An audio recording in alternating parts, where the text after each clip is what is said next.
Hello, everyone, and welcome to the Pancake Parlay, episode 8. I am your host, the Don. Here with me is... Chatters.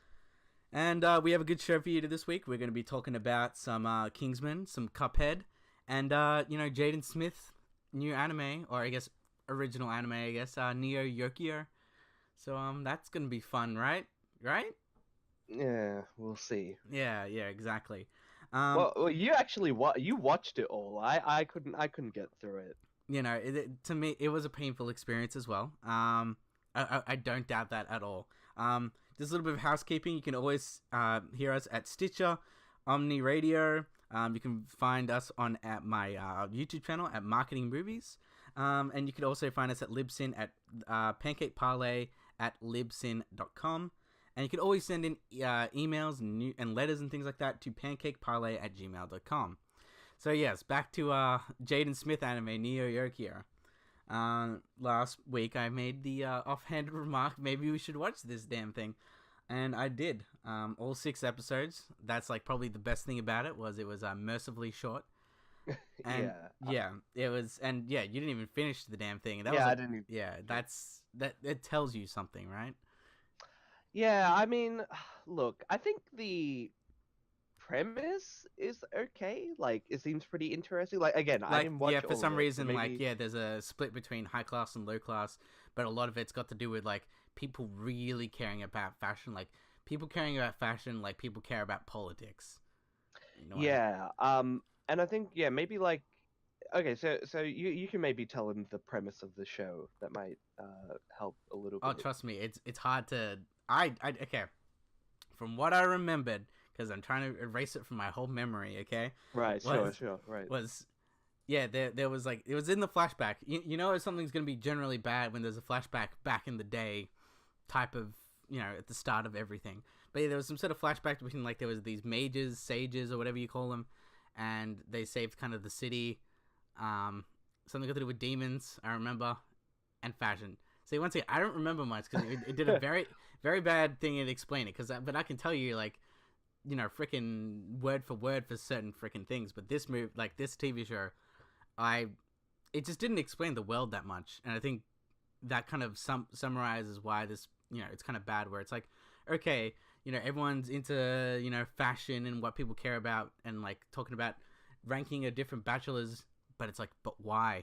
Like, and that's kind of the main sin of this thing is the world building is just god awful. Like, it has some cool moments, I guess, but you're just like, I want to see more of that or more of this, instead of just being like, okay, you're not going to explain to me what this is, or I don't feel like if for some reason if this was a big movie and like I'm not going to be like, oh man, I really want to spin off and get to know this whole world. Like, I don't care about this world, so that's, I don't know. It's yeah.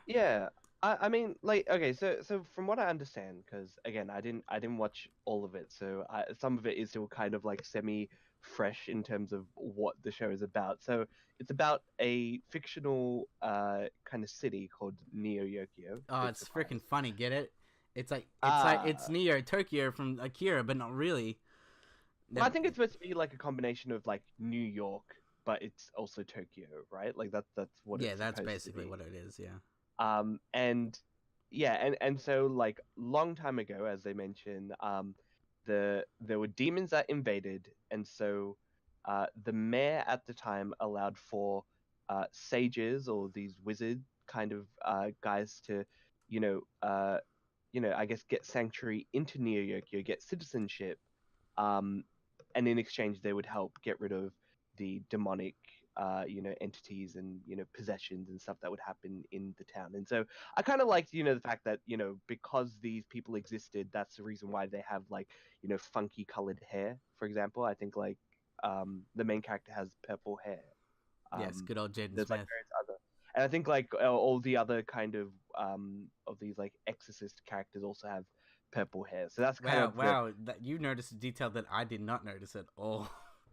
Yeah, well, I mean, again, it's like in the first episode. But yeah, so like you've watched it 6 episodes in.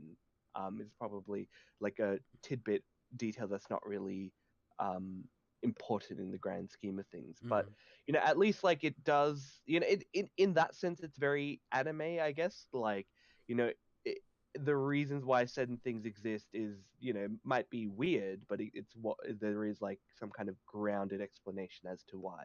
And I guess like I guess exorcists are supposed to kind of be like Romani. What do you call those people? I Witch totally doctors, I forget. don't know, like No, witch doctors. It's like the traveling like gypsy. gypsies. Like they're essentially supposed to be gypsies in all intents and purposes because of how they're treated by, I guess, high society. As you mentioned, there is this kind of classist um undertone in Yeah, the and show. that's pretty much the main thrust of this show, where it's kind of like at certain points there are certain characters where they're just kind of like, oh, I used to believe in this, but now I don't believe in this anymore. We're all being brainwashed in one idea, whatever. So let's fight back, type of thing, like type of story. And yeah, it's kind of that whole thing where it's just like Yeah, where it kind of mocks the whole thing of like oh, you buy this really expensive clothes to show that who you are, but like that's not really who you actually are. And that's kind of, I guess, the yeah, main like theme of the TV show. Um, yeah, but aside from that, to me it just felt, I don't know, it felt really weird. If I don't know, it felt like a anime. Like let's kind of talk for the dub for a second. Like mm, it did set, like, because it's Jaden Smith and it's pretty mm. much English, even though it's animated, and I guess it's an anime. Is Yeah. I that wasn't really like I'm not really used to watching dubbed anime outside of Dragon Ball Z. So when I first heard like literally the first line, it reminded me of like anime dubs from like the 90s, where like like studios are like, oh shit, anime is kind of increasing in popularity in the West, let's dub these things really quickly without a train of thought of what we're actually putting on it. So I'm like, I don't know, some of the acting was okay, but sometimes I'm just like, oh, like the delivery of that line was like very bad. Like, and that's the thing, yeah, like I've voiceovers can be very different and very hard to do, because you don't have that physicality in it. That's why you kind of have to do it in your voice. But like Jaden Smith was kind of like, I felt like he was just mumbling. He was like, hey, how's it going? Oh no, how'd you do that? Like it just felt like there was no emotion. um Yeah, a lot of the times, and I don't know if it's just, yeah, obviously it could be the script or maybe, as you say, it's the delivery as well. But it just his character just seemed really like boring, and I don't know, like really up. Like I guess like he's supposed to be up himself because he's like, he's kind of good at what he does supposedly.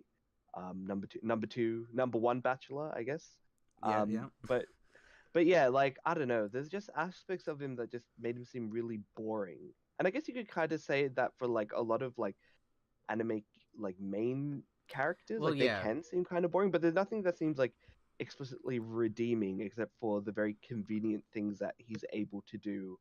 Um, maybe like towards the end of an episode or something like that. Yeah, because like But yeah, because yeah, that's the thing, like a lot of people say like something like Goku, for example, is pretty plain, or like Luffy is pretty kind of plain in his character. It's just like one note type of thing. But then, I don't know if you ever watched it, but like Hunter x Hunter, I think that one's where it's like, the main character is, he's trying to be that hero, but he doesn't succeed all the time. And it's actually like, and he's still kind of like in that training phase. And that's what makes him a really good character. And then, once again, I guess, yeah, the main character is just kind of that, I guess, where he just kind of one note, and I guess, and I think that's the problem with this anime, is that every single character is one note. Like, that's the bad guy. You can clearly see he's the bad guy. Now he's the bad guy. It's well, kind of yeah, like like I mean, I haven't stereotype. watched the whole thing. I've watched the whole thing, right? You don't have to. So Don't worry. You don't have to. no, but I'm just giving it from my perspective. Like I'm giving it a little bit too much leeway, but I guess like a lot of animes, because they're like that. Probably that's again, it's the whole I told you about my Netflix algorithm thing, right? Like Oh it's yeah. it's clear that they're trying to target the anime, like viewer market, right, on Netflix. So they do have to at least try and keep some of it very you know, akin to other animes. And, maybe having characters that are one note, does help it in the grand scheme of things.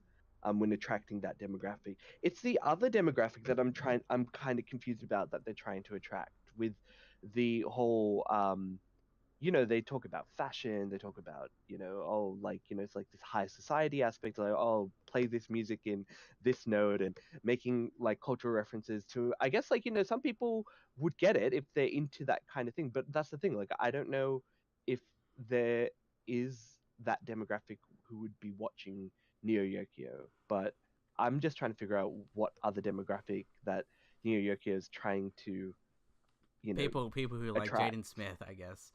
But yeah, like Uh, I don't know, yeah, like okay, maybe. I don't know. There were certain things where I'm just like, yeah, I felt like I was kind of out of place. Where I'm like, okay, this is something that I would have no interest in, but it just seems like, yeah, if this was like a live action TV show, for example, like I would have no interest in it, and it was just like, and that's the thing. It doesn't really. There's some cool anime things, I guess it does, like the side character. I forgot what it's called, but the robot.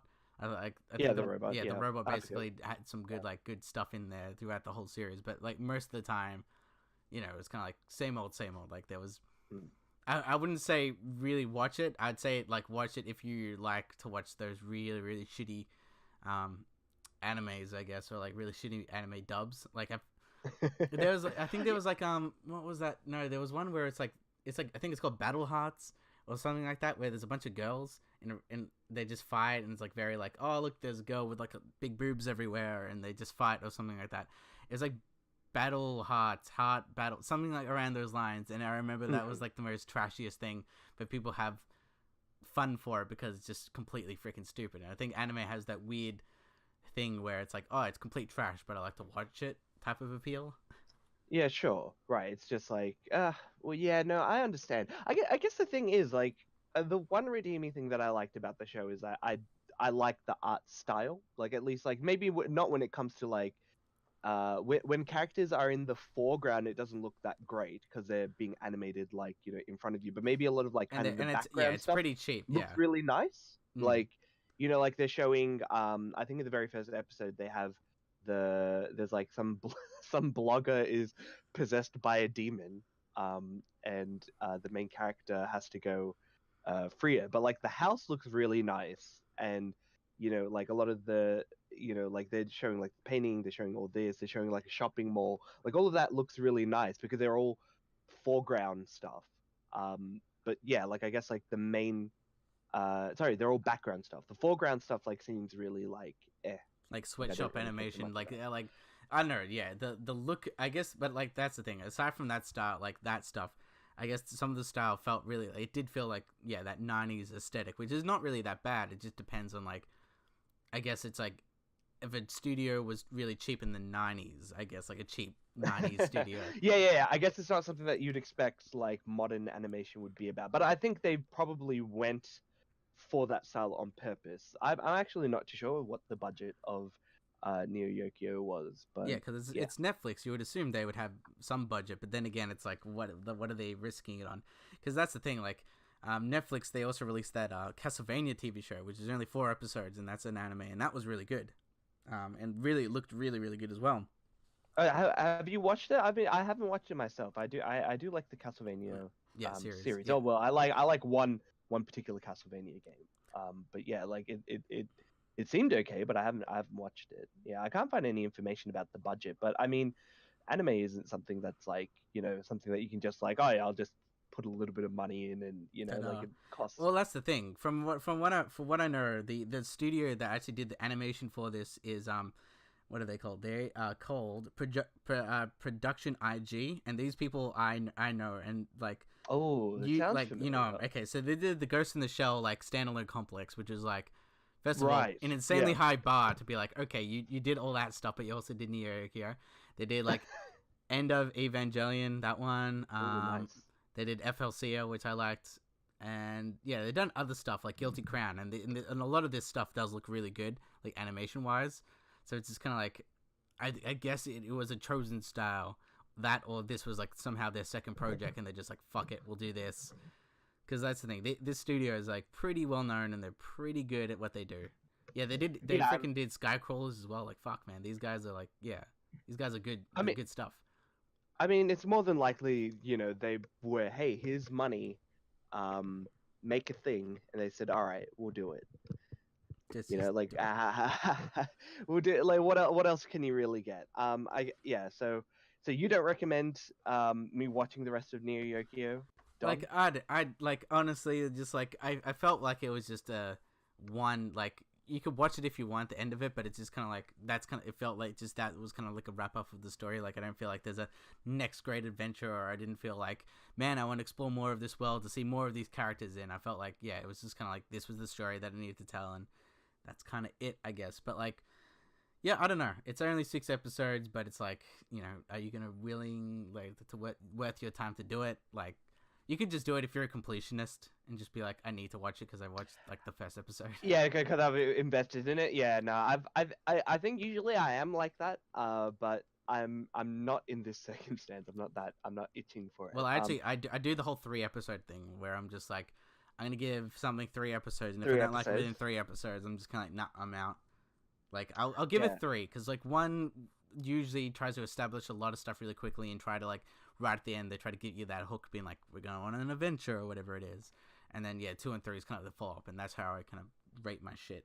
You know, Yeah, no, that's fair enough. I think for me, like, if a show doesn't grab me episode one, it's very difficult for me wanting to continue watching it.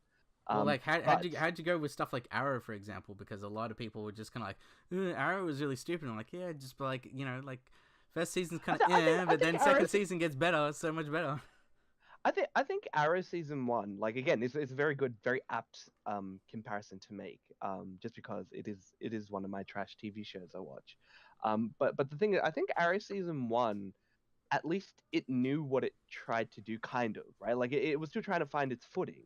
Yeah, but it was definitely like a But CW show. It's like let's cast really hot people. We're gonna have some romance, love triangles in there, but also some like gritty, like superhero stuff in there. And it yeah, kind of like did that. So yeah, I mean, like it tried to do like the whole Batman thing, and it did stick to the main story of the main character trying to cross his lists, cross the names off his list, right? And he did end up achieving that by the end of the season, which is the main thing. And if it didn't and if it wasn't successful, we wouldn't have gotten the subsequent seasons onwards. But clearly, it hit certain notes. And I think a lot of the times, especially given season 3 and 4, it kind of lost a lot of the action and choreography that made season 1 and 2 really great. Season 1 had really great fighting scenes mm, from memory. Season 2 had the best story absolutely, as of yet. yeah. And then season 3, all right, they tried to be more Batman and it failed. Season 4, okay, they tried to like ramp up shit even more with the nuclear bomb and stuff like that. And oh man, I don't know if you've watched season 4. Yeah, I watched all of it. Yeah, the fight between him and Damien Dark is just like them punching each other like at different angles. And yeah, that was the entire fight and it was awful. But then season 5 is actually pretty good. I Yeah, like like I think a lot of people liked season 5 because of like once again, it's just different production, but also it's like it's got that team dynamic, and I think like a lot of people kind of like a team up, I guess. And it's like once again, and then once again, a lot of these shows now have a lot of crossovers, like because once again, it's the DC CW universe. So you got Supergirl and you got the Flash and Legends of Tomorrow. So like it once again, it does feel a lot more like comics because it's just like most comics are just like, hey, we have this thing, if you want to understand this, you gotta watch this or read this. Or I think I like where everything's going. Well, I mean, yeah, it's like the stuff that, gets people attracted to watching, the Marvel movies. Like you show that there's like this broader universe that exists. And, it gets people committed to watching multiple things while being vested in the characters that are in these series. And I think especially with Arrow season 5, like it definitely got back to its roots. And I think that's what people liked about it. If you don't watch all of season 5, at least watch the last episode. Because I think even the last episode of season 5 got like a really high rating. Like it was almost. I didn't agree with this, but at one stage I remember reading that it got like third best season finale of all time on IMDb. I'm sure that's changed What the now. shit? Yeah, yeah, yeah. It got that rating, and I was just like, that's ridiculous. I don't agree. Like it was Like really good, and I liked who it. like constructed the list? Yeah, yeah. But I think it's like, the ever-changing list of finales on IMDb. So obviously the scores for the show probably came out very high, but it probably I'll look it up now. But yeah, I'm pretty sure it must have gone down by now. But yeah, it was Probably. quite great. Speaking of old animation and things getting back to the roots, So many roots. we've yeah, we've been playing Cuphead. Don, I Yes. want to hear about your opinions of Cuphead. God, I love this game. Just my God, I'm so happy this exists and like is able to just get some more success and make all the money. And yeah, like once again, I've been championing this since I first saw it, like 2013, 2014. Like I even made before the game was out, like 6 months in advance. I made a Cuphead cosplay, and I think a lot of people knew who I was, even though the game wasn't even out. And it was kind of one of those things. Like if now if I wear it, I think a lot of people would know me a lot more. But yeah, I've been a fan of this. Once again, I think the art style is just amazing, and how like you can't talk about this game without the art style, and it does it so perfectly. Everything is hand drawn. Like I think it's 24 frames to make it kind of like feel a bit choppy, like 1920s, 1930s animation. The music's really great. It's like this swing jazz freaking soundtrack, and of course it's difficult. It's a difficult game, but I don't feel like it. It's difficult, but I don't feel very frustrated because I feel like the game is fair. Like I feel like when I lose, it's because I haven't learned what I have to do, and once I learn what I need to do, like dodging something or doing a particular attack or know how to do this, I think it gets easier, and it does get easier once you learn the patterns and things like that. So the game is like I feel like it's fair. It's a hard, but it's a fair game. I've basically beaten it, like as in, but like I played the really easy version of the bosses, but then once you get to the final level, it says, "Hey, you need to beat all the bosses in the hardest difficulty." So that's what I'm currently doing at the moment. So that's Oh, so you were playing it on the what is it? Is it simple yeah, I think it's or simple regular? mode because I just Simple, wanted cool. I just wanted to play the game and just see what it's all about, and they're just like, hey, you have to go back, which I'm fine with because I'm playing in those like difficulty settings, I've explored and know kind of what I need to do, and then getting those coins and the levels to get those power ups, which is really needed, like 100% needed those power ups, like have you got the boomerang power up thing? Because No, that is the best one. That is the best one, 100%. that is the best one. Okay. Because it Well, shoots back. It shoots both ways, kind of in a way. So like even if you're not really oh, aiming so it at does. something, because yeah, if you shoot forward, it goes a little bit forward and then goes all the way back. So it's kind of like Oh, you can shoot that way. But even if like once again you're dodging something and you jump or something, you'll always be hitting the boss pretty much. So it always has this constant hitting of the boss, and that's something that you really need. Like the homing device is really soft, the attacks, but but it always hits them, but it's very soft, so that's why I'd rather the boomerang. And it's very powerful. Like I can get through those running gun stages really quickly because they kill like normal enemies in that thing like 1 to 2 hits, so you can survive a lot longer with that power up. So I suggest getting that if you can. yeah. Well, I was gonna say, I'll put in my opinions of the game first. So yeah, I really love this game. It actually reminds me of an old game that I played on like a family friend's PlayStation called Mickey's. I think it's like Wild Adventures. And it basically like the first level is um it's set on Steamboat Willie or Steamboat Mickey rather. Mm-hmm. And yeah, it's like it has like the old school like Disney animation, and you have to like hop around, and it was just a simple platformer, and it did have like shooting mechanics in it as well, but it wasn't like the main thing as it is in Cuphead. But I just love the animation. I love the music. I like how all the stages have their own music in it, Yeah, and it all fits well perfectly, and it's amazing.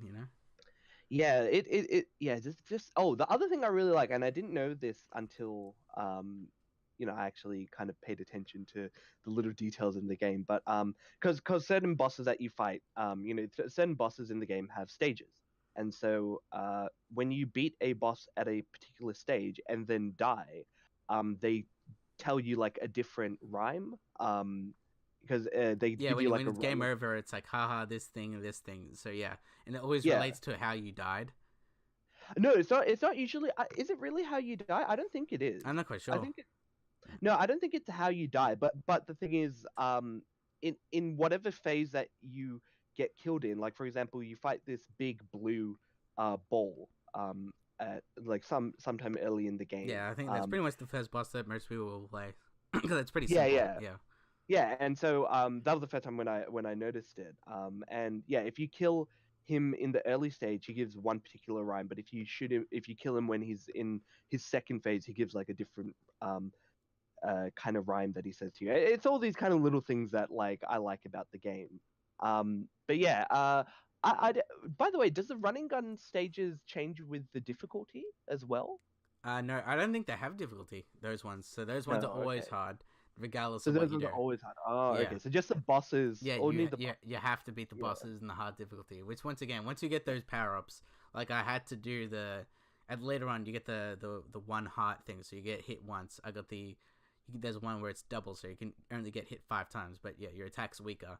So it's kind of like that trade off between, like can you survive longer and dodge versus just taking shooting less damage. So it's really once again trade offs, and they're all kind of good. Like for certain stages, the what is it, the dash. There's one where you just kind of teleport without getting hit. That's good in certain instances, because like sometimes where in some bosses where it's like you have to pass like midway through or else you'll get hit. That's pretty much the perfect power up for that.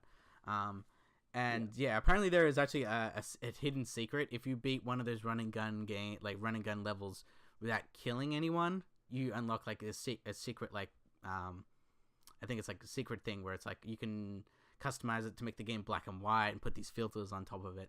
So that's what I'm trying to do as well, because it's just like it's a different challenge.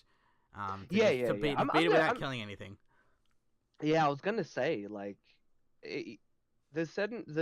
I know in the first running gun level you have to I think kill something in that's order... okay if you kill that one. I'm not quite sure. I have to look it up, but I'm pretty sure. Yeah, because I've been playing the first one and like just using the dash, just keeping hammering dash, because like you learn certain patterns. Like for the second level kind of thing where it's that tree level, I noticed if you get the boomerang and if I just run forward, like completely forward, I pretty much dodge everything. Like that first part of that tree level is pretty much easy, especially with that power up. So like, like I once again invested in the game 100%. Like I'm just playing it all the time, and like it's a short game, but like if you want to actually like play the game and actually like beat it 100%, like try to get to the final boss, that's gonna take you some time, because you do have to learn all the patterns. You gotta have to learn how to beat the boss, and it's I really like having that meter when you die. It says this is how close you are, because it does give you that little bit of incentive. Being like sometimes I'm about to beat a boss, like literally like 1 to 2 hits, they would have died. But they're just like, too bad, you can do it again. But I'm never just kind of like, shit, fuck this game, I'm going out. Like I'm just kind of like, I'll play it again. It's it's once again, I feel like it was fair, and I need to learn from my mistakes.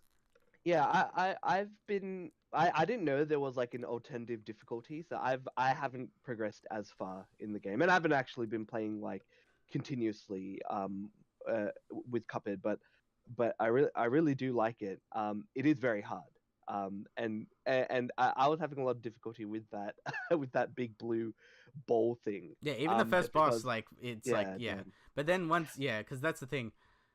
I beat it on the hard difficulty. I think it's once again it's learning the patterns of just like exactly. Like for example, when I noticed with the blue blob thing, it was just kind of like you always have to be behind him. If you're always in front of him, you're kind of fucked. Like every time he bounces, you have to make sure that like you have to be kind of behind him before he does that kind of big punch. attack he has. Yeah. Whereas at that point you're pretty much screwed. But once again, once you level up over you get the power ups, makes everything a lot easier. So sometimes you can go back for certain levels. Like if you can beat on an easier difficulty if you really want. Play it run and gun level on the next like big world, get a power up, and then come back, and you'll probably be able to beat certain bosses. It's one of those types of things. Yeah. Although that being said, like in his second form, you can just dodge underneath it. I think that's one thing that I really like. There was like a lot of things that like it rewards you for keeping an eye on certain abilities that your player has, like being able to dash over things or being able to like duck or things like that. I think definitely is a game that rewards you so long as you're paying attention to a lot of the mechanics in the game. Like even something like the parry, the parry things are always pink, and Yeah, that's always exactly. a telltale sign. But like, it's pink, you can hit it. It's a risk, but you need to hit that. You can get hit it, and that like really helps. Those super attacks really do help, like for finishing the game and things like that. Have you been playing with the controller or on keyboard and mouse? Oh, well, since I got an Xbox, I play controller, but it has the play. Yeah. It has the play anywhere, so I can load up my save on the my computer and just play there and just back And and just forth. play it there. Yeah, Yeah, so like, cool. yeah, I'm playing controller. Like, I try to play on the PC controls, but I'm like, man, this is a lot harder. I need that control of like Twitch control, I guess. Yeah, exactly. I think it definitely makes it easier because I was playing a little bit while I was getting my PC's controller to configure. I was like having a go with it on my keyboard. I don't know, I don't like it as much. But I think that's also just because because you do need that kind of, as you said, like Twitch movement a lot of the times. Like I've rebound the shooting button to the right trigger, Yeah, and that kind of helps a lot because I think that the dodge button is Y on the controller, and you have to which move, yeah, your fingers, and yeah, that would and so, not be a quick way to do it. yeah, and so I've kind of reconfigured it to X and having jump as A, so I can easily just kind of jump and dodge out of the way, and then I had like my whatever the gun which shoots things automatically, like that for like Yeah, the yeah. homing gun. So I Mm-hmm. just hold that trigger down, and then I'd just be Yeah, trying to dodge like whatever honestly, move. like yeah, you can just put sticky tape on it and you'll be fine, and then just move around. Because what I noticed with like a lot of the bullet hell type of games, like if you ever played Ikaruga or even something along the lines of like Sydney Mora, and a lot of these games, it's not really about trying to hit the boss or whoever you're shooting at, because most of the time the boss does align with your shots, regardless if you look or not. It's most of the time it is just like just looking at your character and where they're placed. Like if you can dodge and like perfectly place yourself with a lot of enemies, especially in the run and gun levels, like at some point you'll survive. You have to look about yourself first, and then everything kind of takes care of itself.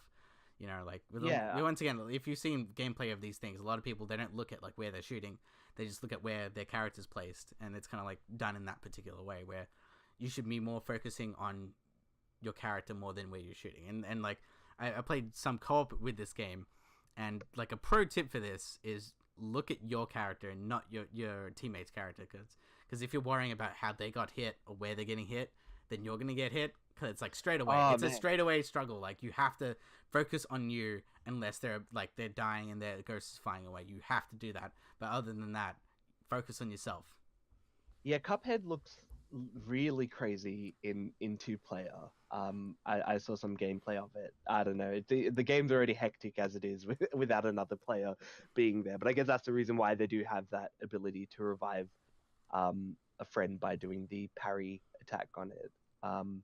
Yeah, it's a pretty good game. What can I say? Yeah, like once again, it's like pretty much perfect, and it's just kind of like I'm glad something like this can exist, and like getting the praise that it's got. Like I just looked it up recently and just on Steam, like it's got a Steam rating of 10 out of 10.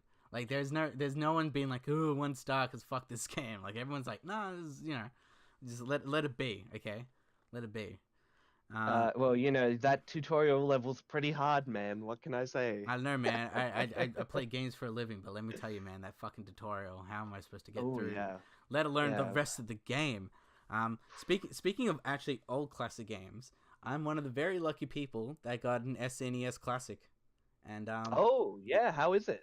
it's tiny. Like I never got the NES Classic because everyone knows that it's near impossible to get one of those, and just fuck that thing. I had the opportunity to get it, but I didn't. I tried. I was one of those people like refreshing the page, getting sold out, and like, god damn, like. But yeah, Oh, okay. I got the Super Nintendo one, so it's small.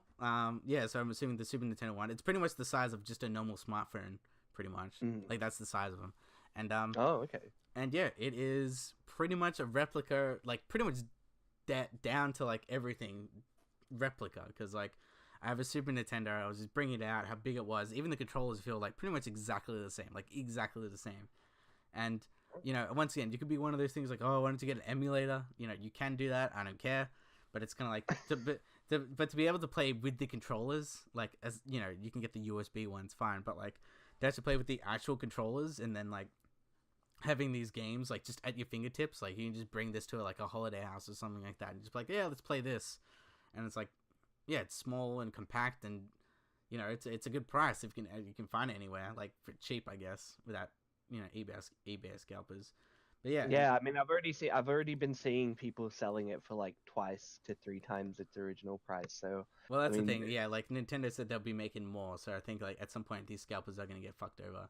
Because like yeah. I even heard stories around the internet where people just like, oh, you know, like in America, people were just like, yeah, I'm waiting in line for this thing, and then the guys who actually really cared about it, all they heard was like, yeah, man, I'm gonna flip this on eBay for this much money. I'm gonna put on this thing. Like, so like once again, it has that culture about it, where it kind of reminds me of something like Bitcoin, where people are like, yeah, it's gonna be a currency one day. I'm like, I don't know, people are just using it as an investment more than like actual freaking currency. So.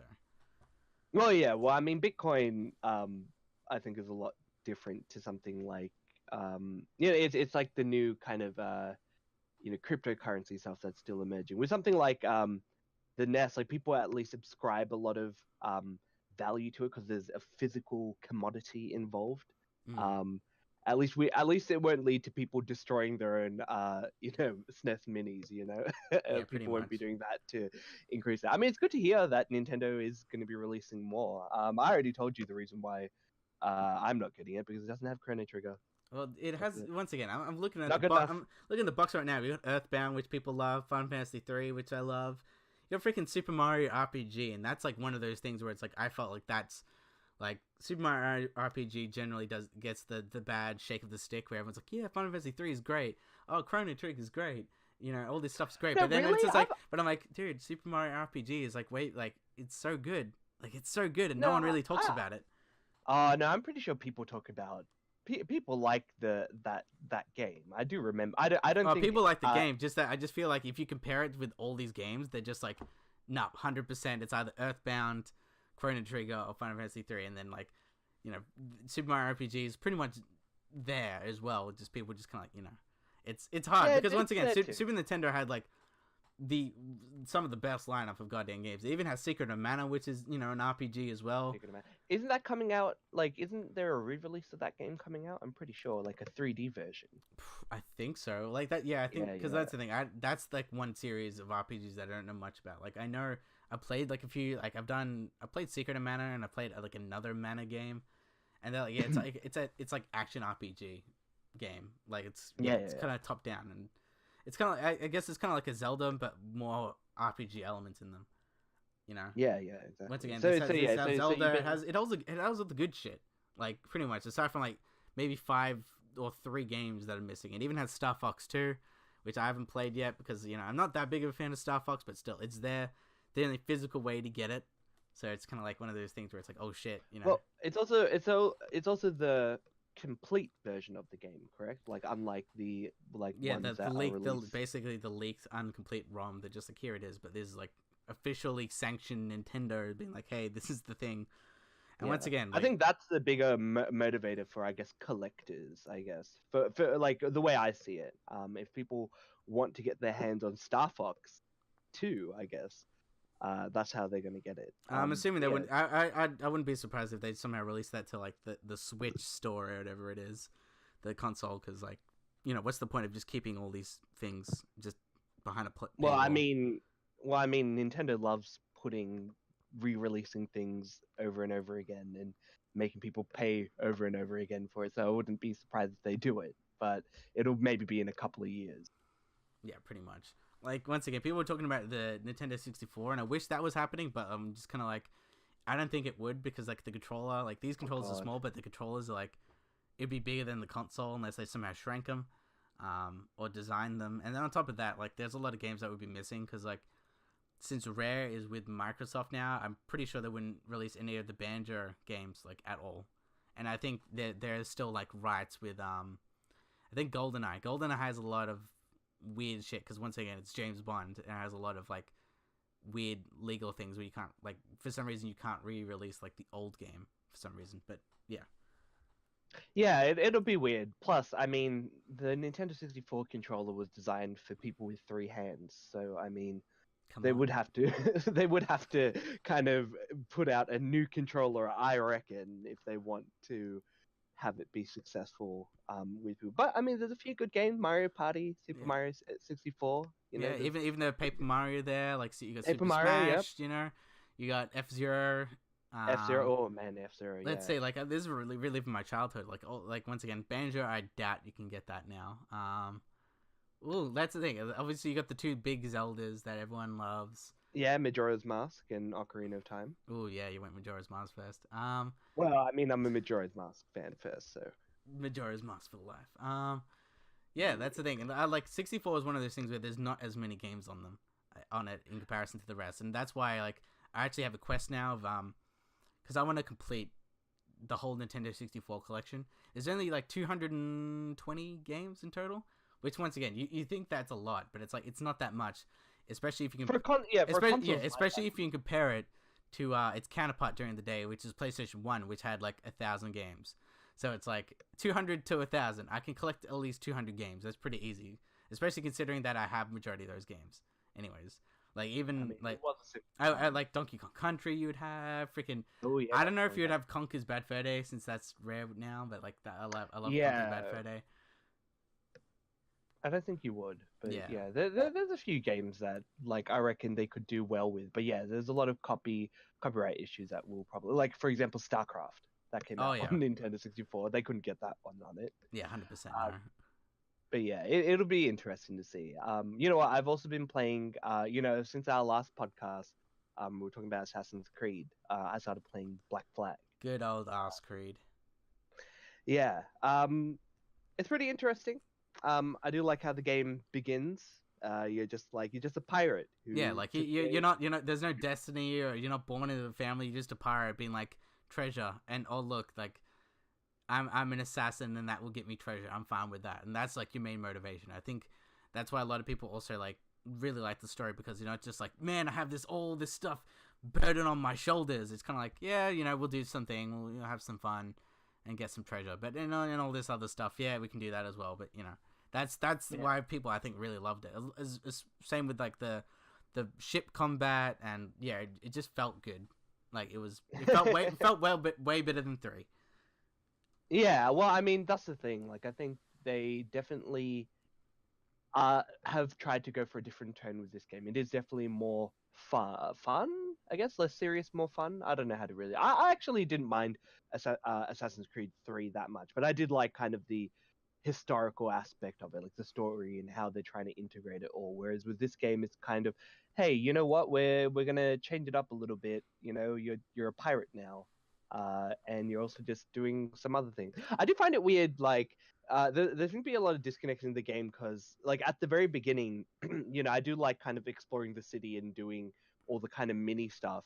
And even before you really have any, like, contact with the, the Assassin's Order, you can already take, like, assassin missions. Like, it seems, like, really out of place. It's like, why does this guy know where these things are? But yeah, no, because it's all in the Animus, guys. It's all in the yeah. Animus. Well, I mean that is the correct explanation. Like, it is in the Animus, so the memories are there. The one thing I don't like about certain games, and I think this isn't a knockoff of games that do this, because both Assassin's Creed and Cuphead do this, is getting like perfect scores on a mission. Oh, I hate that stuff. Yeah. Yeah, like, I mean, like, I was playing, like, again, like, I've been playing Cuphead, and it's like when you finally get through a boss and it grades you at the end, it's like, oh, you get like a B+ or something. And you get a D, and you get a D. I'm like, I'm freaking taking that. I don't give a shit. Like, I'll take the D, man. I'll take a D. Yeah, you'll take the D, all right. I'll take the D for Cuphead. Yeah. But yeah, it's like it's the same thing with Assassin's Creed, like, though. And it's only something I think they introduced with 3. I think, yeah, it was 3. It's like oh, rate the memory, like, and I wonder, like, that once again, the whole rate your memory thing. I'm pretty sure that's some sort of weird Q&A service being like, okay, we need to make more missions like this or this like this, and I don't mind it, because it's like one of those. Oh yeah, things. that part's fine. Because that's the thing. In a lot of games, I'm like, oh shit, maybe you'll introduce more of these missions in the Assassin's Creed, and especially if you have a really shitty mission.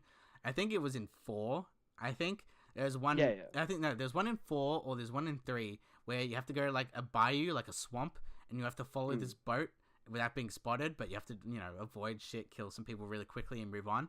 I hated that mission so much, and I got caught so many times. As soon as I beat it, I'm just like, 1 star, never do this mission again. Please don't do it. Like, 100%. Yeah, fair enough. I mean, yeah, the thing that I like, I don't think you could rate missions in 3, but in 4, I like it because it's like, oh, it's not in your face. Like, it's not something you have to do. It's like, if you want to rate it, go ahead, kind of thing. That part I like. I don't like it when they're like, oh, you have to, bring high hookers and distract guards. It's like, who cares about that? Like, I don't. That's the thing. It kind of ruins the Assassin's Creed experience, or like, I guess these open world type of games, where it's kind of like you can kind of solve it and do it your way. But the real way, what we wanted you to play with it is you have to do it this way, and it kind of forces it forces everyone pretty much to go down that path of the way to play the game. Like, I don't mind it if it's like like if there was multiple, like, as in, like, they give you certain rewards for doing certain ways to do it. For example, like, getting those hookers, or like doing it not killing anyone, or doing it with killing people, like having certain like ones for pretty much everything. Like, I think a mission that does, like, a game that does it really well is Metal Gear Solid, and especially Metal Gear Solid 5, where it's kind of like, you can do it this way, but like, we're not going to be like, oh, she, whatever, like they do it as well, but there's multiple for everything, where it's like, in certain games where they're just like, oh, you got a headshot, we'll just give you 30 extra points here, type of thing, where it's like, if you just reward me with certain things, I'm happy with it, or whatever. Yeah, like, for me, it's just, I don't like the whole, like, this is just me personally, I don't like the whole, like, ABC grading aspect of it, but I think that's just because I'm not usually someone who, like, maybe I'll be a completionist about certain things, but like, I won't care about these grading things because I don't want to kind of play a level over and over and over to get like an A+ rating or an S rating, especially when it doesn't mean like nothing. Like, for certain games I do it, but like, it's only if it's like in the long like stretch of things, it's for a reason. Like, I wouldn't say the grading thing, for example, but something like a side mission where it's like, just complete all these side missions, like this one particular type of side mission, and then you get this special item that makes the game better or something like that. Like, I don't mind that. And Assassin's Creed does that a lot, especially with 4, because I do hunt achievements, and they're just kind of like, oh yeah, destroy all these boats, unlock all these bits in your boats, do this side mission, and spend this money to do that. So you're just kind of like, okay, I need to hunt a whale. How do I hunt a whale? I need to get this upgrade, and to get this upgrade I need to get this. So it all kind of spirals in. So like, if you're trying to get one, it kind of spirals up to the next one and next one and next one. So you're pretty much like, Black Flag, I upgraded my ship 100%, and I originally wasn't going to do it because I'm like, man, it's going to take forever to get all these resources, but I'm just kind of like, but I get an achievement for getting all these resources to begin with, so I might as well do that, and it kind of spirals in. And I think that's a pretty good hook. If people are into achievements, you're just kind of like, I'll do this, might as well do this, it already leads to this type of thing.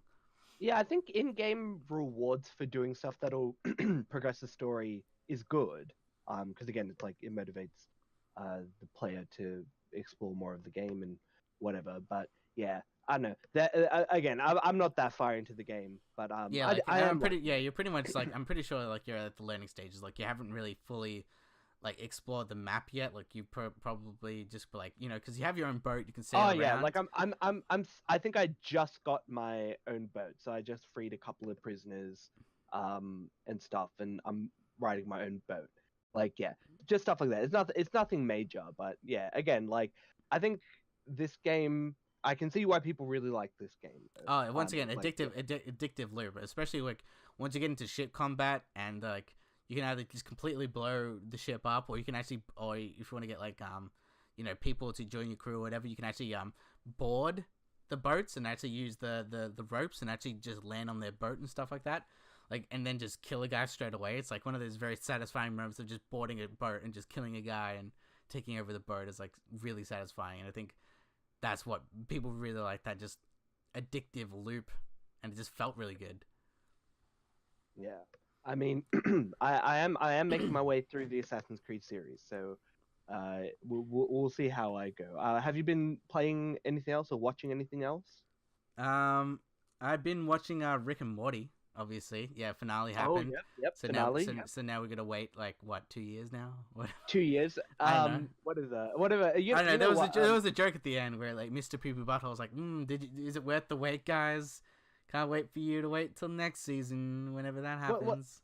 Well, some like I remember because at the end of season 2 they do a very similar thing with that character, and he says that it'll come out in like a year and a half, and I'm pretty sure the show came out just under a year and a half later from that last episode. So I think they are definitely trying to not hold to the same kind of standards. They are trying to be like, hey, like, we're going to take maybe a little bit more time with this next season.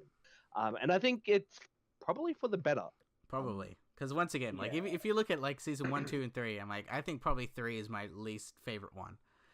Yeah, agree. I feel like, yeah, less memorable moments, or they're just like, because once again, this recent episode, to me, it kind of just felt like, it's kind of like a stupid concept that just like the president just says Rick and Morty is like a terrorist, enemies of the state, and then there's just a battle for about 5 minutes. Like, I'm like, yeah, okay. which to be honest, like, I think from an animation perspective, like, it is very, like, it's very cool. Like, I did like.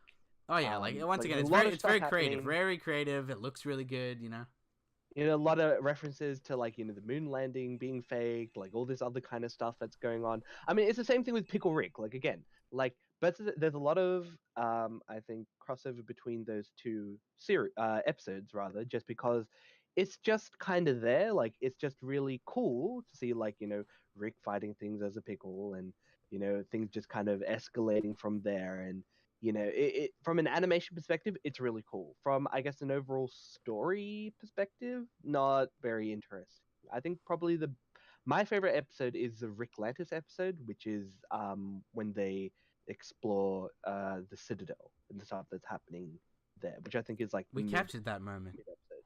Yeah, we captured that moment exactly, and replay Come it home, on a loop. simple Rick. Yeah, like a lot of that episode was very well done. Like the writing's really great. You had the Rick and Morty characters, but they're all put into like a different situation, but contextually it makes sense. Yeah, it's just good writing overall and world building overall. And I think I like the first episode, just because the first episode is also just kind of like a continuation of the season 2 episode. But I think they even said like with the very last episode, they talk about how everything is kind of like season 1 yet streamlined. And I think I remember reading that the creators do want to get back to doing single episodes that are self-contained rather than doing a big overarching story. And I think that's probably for the best, because I think maybe that's the reason why season 1 and 2, like I'd have to go back and watch season 1 and 2 again just to see like whether or not that is a reason, but I think it is. And I think season 3 kind of suffered a lot more because maybe they are trying to do some kind of big overarching story plot with it. Yeah, like the whole Jerry thing, like about how he's like the whole divorce thing, and I think it's like it's gone back to I guess normal in a sense. Like I don't know, there was just certain things where I'm just like I don't know, I don't like where the story's going. Just like even just where the characters are going as well. It's gonna once again it felt like less Rick and Morty and like Rick and Friends type of thing, where it focused on other characters more in a certain way. But I'm just kind of like, it maybe it's because like Rick is like I like the dynamic of Rick and Morty more than like Rick and Summer, or like Rick and with Jerry or Rick and Beth. Like I think everyone's had their own episode together. Which I think again it's one of those things that you want to kind of make it not feel forced. But again, like the show is very self-aware, so they kind of are doing things that they want the fans to kind of appreciate. I think it has a very big following on Reddit, so they did make. Trust me, it has a big freaking following. Like of just like people just go crazy. Like so they did give a nod towards that community as well. But I mean, like again, this season it's interesting. There's a lot of stuff that happens, but again, it's very true. Like the very last episode kind of did make it seem like, well, nothing really changed. It was just like, they got back together, and like Rick is like, fuck this still, and that's really it. And like I even some of it I just didn't even understand, like why Morty was just like, I'm just gonna leave, and my dad's here as well. Like I'm like, why? Like, did you build up that, like, that this whole relationship thing is kind of falling apart or something like that? Like, I just felt like, why did he teleport and get the gun, and he's afraid that he's gonna kill his dad? I don't know. They didn't build any of that up or explain it, I guess. Well, no. Well, he was afraid that they were going to kill Beth, not Oh, yeah. Jerry. Because after the previous episode, there was a bit clone, of whether or not Beth was really a clone or whether she was the actual Beth. But yeah, like there's stuff like that. Yeah, I think maybe it kind of felt rushed because maybe the whole episode was just like around them fighting. But I think the whole divorce kind of seemed really inconsequential. I'm pretty sure Dan Harmon is currently going through a divorce, so that's the reason why I think this season kind of nods towards like the something theme of divorce, which is fine. Like, which is fine. Yeah, it just like I don't know. I don't think it really works for Rick and Morty, but it was different to explore it at least. Like, and how it was, I guess. And like I kind of liked that episode. Like, once again, like a lot of these are to me a little bit more forgettable, but like the episode where Jerry had the alien girlfriend. Yeah. Mm-hmm. So yeah, I found that, I was like, yeah, it was pretty funny, exploring something, I guess. But yeah, like once again, good. It's still a good TV show, like great TV show, like, and I would always suggest it to someone, like no matter what, I think the one thing that I do actually really like about this season is they have kind of done a really good job at showing that Morty has grown. Oh yeah, absolutely. As a character, that's probably the one thing. I think that's the one thing this season did really well.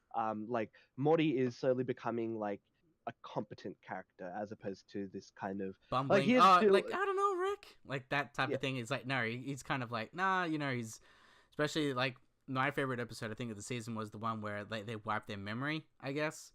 Oh, the Morty mind blowers. Yeah, I think so. Yeah, because it was just like a very interesting concept of just like if you take away certain like concepts of like these characters and where they're placing, it's a different dynamic, and I kind of like that because like Rick's kind of like once again a sociopath, but like as an audience we kind of like him because he's just telling the truth, I guess, or just very like upfront and really cool. I don't know, but it's one of those things. So I'm happy this TV show exists. Yeah. Well, I guess we can look forward to Rick and Morty coming out, I guess, 2 years from now. What are we gonna do? What are we gonna do? That's gonna come out the exact same time as what, Game of Thrones? So like, good times. Yeah, probably. It's gonna be lining up to that. So, but like speaking of stuff that you don't have to wait for any longer, is still Star Trek. Yeah. Latest episode came out. I watch it. You haven't seen it yet. That's correct. Yeah, I haven't watched it. Like once again, there's so much stuff coming out. Like pilot season's happening now. So like next week I'll probably talk about like The Gifted and The Deuce and Electric Dreams, which is like a Philip K. Dick like titled adaptation. So like a lot of different TV shows. And once again, next week everything comes back as well. So we got like all the Arrow and Flash comes back. Does it come back next week? Dirk Gently comes back. Like a lot of different TV shows come back like next week. I think even Mr. Robot comes back next week or the week after that. So it's like all these TV shows are coming out, and I'm just like, shit. So I gotta like whatever you need to catch up on, you pretty much have to catch up on it now before everything turns to shit. Okay. Well, but yeah, and once again, it's one of those sacrifices where I'm just like, let's see where Star Trek rates and if it's gonna stay with me.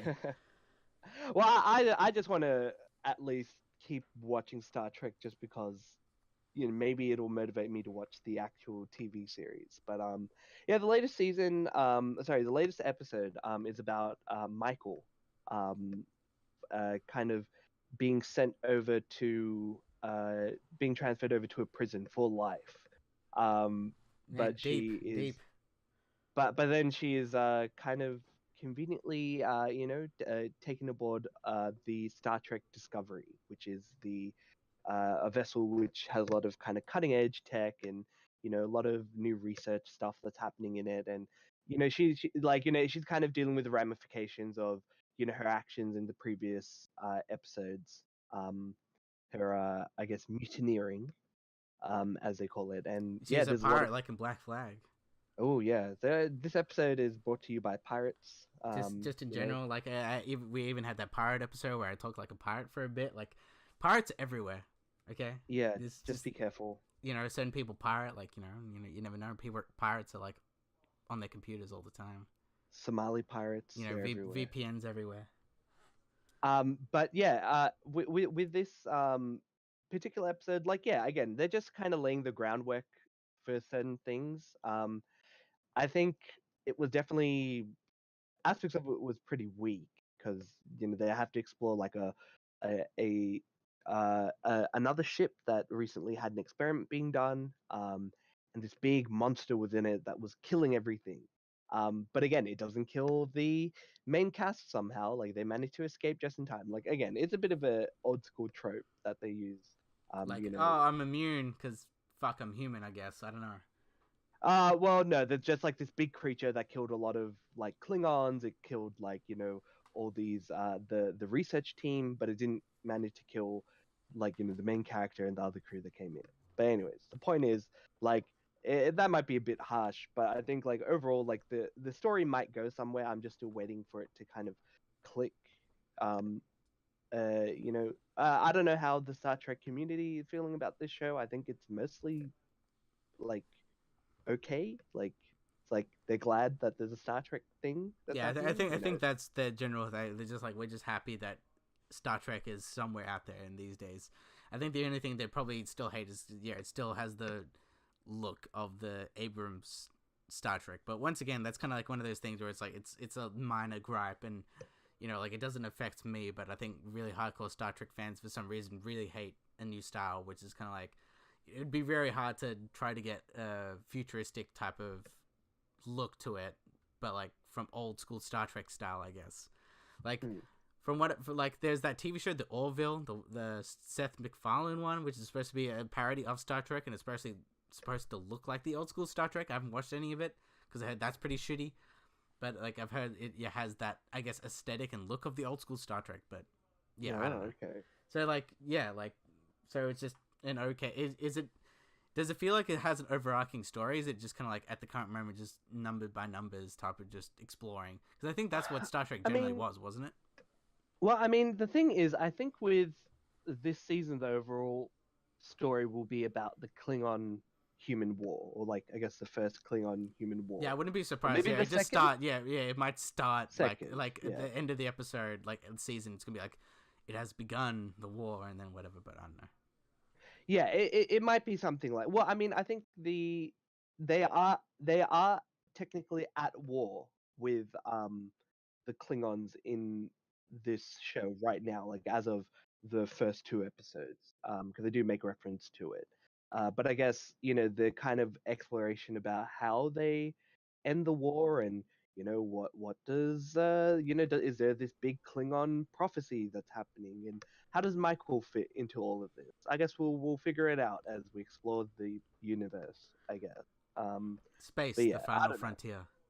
Yeah, like I don't know. I think the show probably does have again. It's like it's trying to find its footing. Maybe it'll find its niche by the end of this season. But yeah, I'll just watch it. Maybe eventually I'll be motivated to watch some more Star Trek. But as you said, there's gonna be all the TV shows are coming back. So maybe I might drop it. Who knows? Well, that's the thing. I'll probably watch. Like, I'm one of those people where I at least watch like one season if I've already kind of semi-committed, unless like it's something really terrible. Once again, 3 episodes. But like, yeah, like I it might be one of those things where I might put it on the back burner, wait until it's all kind of complete the whole season, and just like freaking marathon through it. Like, I think maybe it would benefit from that instead of just being like episode by episode and just kind of be like, yeah, okay. So yeah, aside from that, the only other thing that I watched was Kingsman. The second one, right? Yes. Mm-hmm. And what do you think? What do you think? Well, that's the thing. I love the damn thing, and I don't understand why critics don't like it. But screw them, right? That's the thing. I love the first Kingsman. I love Matthew Vaughn. I think Matthew Vaughn encapsulates me as a writer or director if I had, I guess, the contacts and I could somehow make movies or something like that. Because he has the same style as me. Like, he has the same like if I think of something like, oh, wouldn't it be cool if this happened and this happened? The movie does what I think it does. And I think like it's so weird to have a writer and director that would do what I would do. So that's why I think I love his films way too much. Like I would Kick Ass, and every time I tell someone, yeah, I like Kick Ass, like I really love Kick Ass, they're like, of course you do. Like it's 100% like my film. So it's like Kick Ass, X-Men First Class I really like. Everything is done all the way like the first Kingsman. Everything is done, and the Kingsman, the Golden Circle is pretty much more of the same. Like it's I guess it's kind of got the sequelitis where it's kind of like it's more of the same.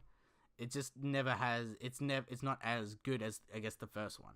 Like it's I'd say like it's more I guess over the top. Like everyone's like, yeah, Kingsman's over the top with the church scene. It doesn't really necessarily have a church scene, but like the whole movie is over the top, and it has this over the top look, feel, and aesthetic to it. And I think that's what I love about Kingsman, because even the trailers and things like that say like a proper spy film. Like it really does have that feel of that Roger Moore type of James Bond, where it didn't take itself so seriously. It had stupid gadgets, people just saying things whenever they want to say, and that's what I really like about Kingsman. And basically, Golden Circle goes full out with it, whether you like it or not. And the action is superb. It doesn't have a church scene, but like it has moments where it's like 20 minutes of this is all church scene basically. And like I feel like the sequel's probably I guess less focused. Like I felt the first movie was was tight. Like it had a story to tell. It was really kind of quick and what it needed to show you, things like that. And I think since the Golden Circle had I guess a little bit more to explore, I think it had a different world to explore, had the Statesman to explore, that had to take some time away from those main characters and introduce more characters. And once again, I'm happy this film exists. I really love it. Watch it. Oh yeah. No, I mean, I want to. It's on my list of things to watch as well. But it is kind of weird. Like I'm looking at the tomato score. It's on 50%, but the audience really like it at 72%. Well, I'm assuming critics are probably just saying it's just one note, stupid, bland, probably sexist in some sort of way. Because there's a moment in the film that I can kind of be like, yeah, crowd these days probably don't like this, but Yeah, fair enough. But I mean, I don't know. I guess I'll have to watch it myself and give it a go. I mean, I really do like Kingsman. Like as you said, like a lot of it, the original movie, like with the church scene, like the church scene is like I don't know, cinematically, it's just like an amazing. And like I don't know, like it has the same action style, like especially around the end where they fight like certain people, where it's like it is that one whole like type of thing where it looks like it's done in one whole shot.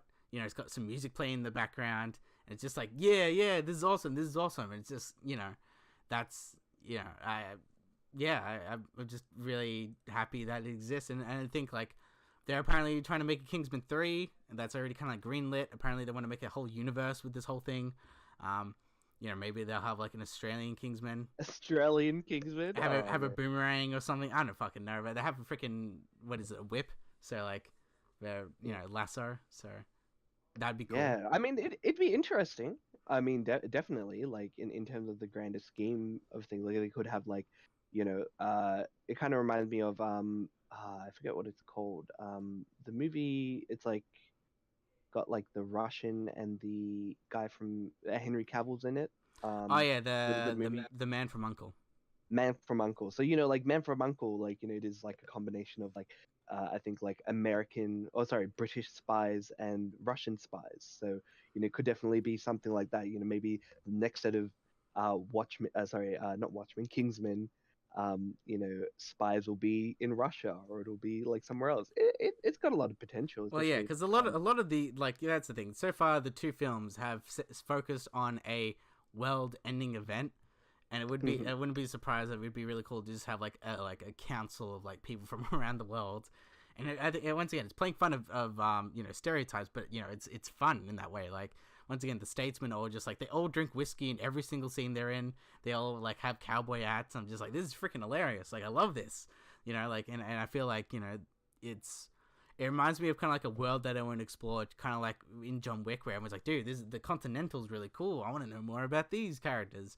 So like Kingsman has that kind of appeal to me, where I'm just like, I want to see more in this type of over the top universe, and even like once again, so far the two villains that they've used are just really great. Like Samuel L. Jackson in the first one, you know, it was like this egotistic maniac guy, but who wants to like kind of solve the world's problems, but like doesn't like what do you call it, blood, and and then yeah, the Julianne Moore character, she's kind of over the top in that same way, and she's just a really great character, and I once again, I want more.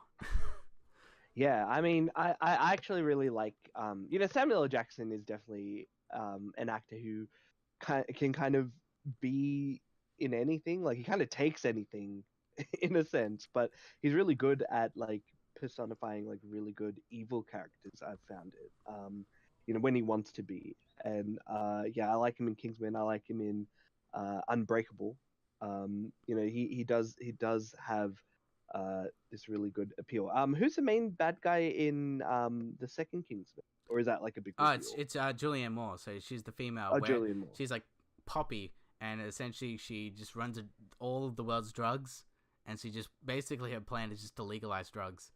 But it's kind of like it has a weird kind of commentary on that. Like, it has commentary about like legalizing drugs and like, I get American rah, all that type of thing. And once again, it was an interesting film, and maybe people got turned off by that. I don't know, but okay. Yeah, I don't know. Like, I feel like when a movie has a certain message to tell you, they're just kind of like, I don't know if I like this. But once again, I like the film. I hope Matthew Vaughn, because apparently there's rumors that he'll make Man of Steel 2.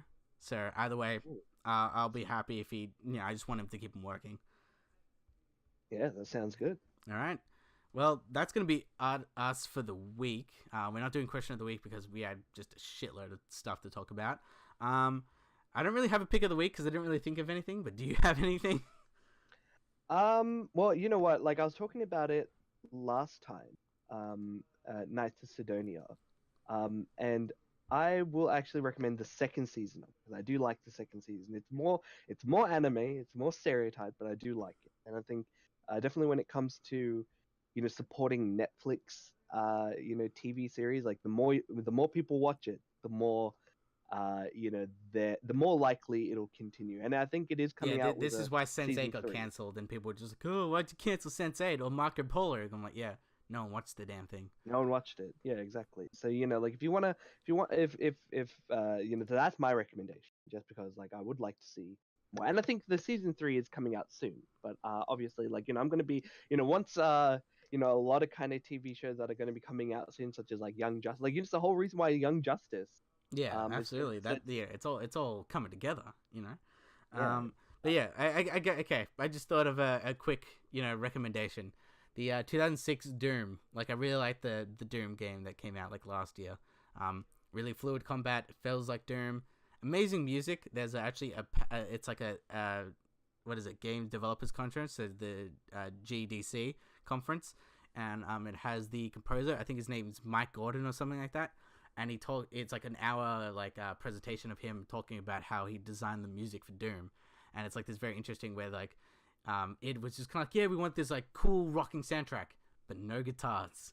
And then he had to find a way to like, he uses stuff like white noise and oh my god, I can't say the word, but you know what I mean. He matches the white noise and it makes this kind of trembling sound, and he just used the guitar like that. It's very interesting. Like, even the music alone is well worth Doom. But yeah, play Doom. It's like really cheap now. It's probably like $20. Like, you can get it wherever, and it's a really fun game, and it's a long shooter, which you don't really find these days. So that will be it for the week. So once again, I've already listed where you can find us. You can always email us at pancakeparlay@gmail.com, and we'll talk next week. So see ya. All right, catch you next week.